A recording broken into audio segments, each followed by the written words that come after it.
ప్రియమైన హుజూర్ నగర్ కాంగ్రెస్ కార్యకర్తలకు, నాయకులకు, హుజూర్ నగర్ నియోజకవర్గ అన్నలు, తమ్ముళ్ళు, అక్కలు, చెల్లెళ్ళు అందరికీ నమస్కారం.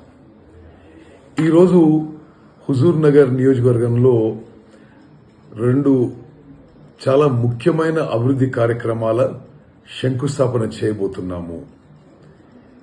హుజూర్ నగర్ శాసనసభ్యునిగా గౌరవ శాసనసభ స్పీకర్ గడ్డం ప్రసాద్ గారిని, గౌరవ రెవెన్యూ మరియు హౌసింగ్ శాఖ మంత్రివర్యులు పొంగులేటి శ్రీనివాసరెడ్డి గారిని ఈ శంకుస్థాపన కార్యక్రమాలకి నేను ఆహ్వానించాను.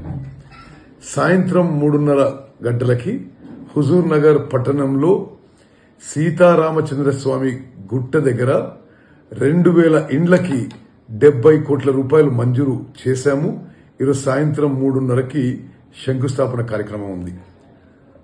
అదేవిధంగా పాలకీడు మండలం బెట్టెతండ తండలో సాయంత్రం 4:30 గంటలకి 33 కోట్ల రూపాయలతో 2000 ఎకరాల కొత్త లిఫ్ట్ ఇరిగేషన్ స్కీమ్ శంకుస్థాపన చేయబోతున్నాము. హుజూర్ నగర్ నియోజకవర్గ ముఖ్యులందరూ కూడా ఈ రెండు కార్యక్రమాలకి హాజరు కావాల్సిందిగా సవినయంగా విజ్ఞప్తి చేస్తున్నాను, ఆహ్వానిస్తున్నాను. జై హింద్, జై కాంగ్రెస్.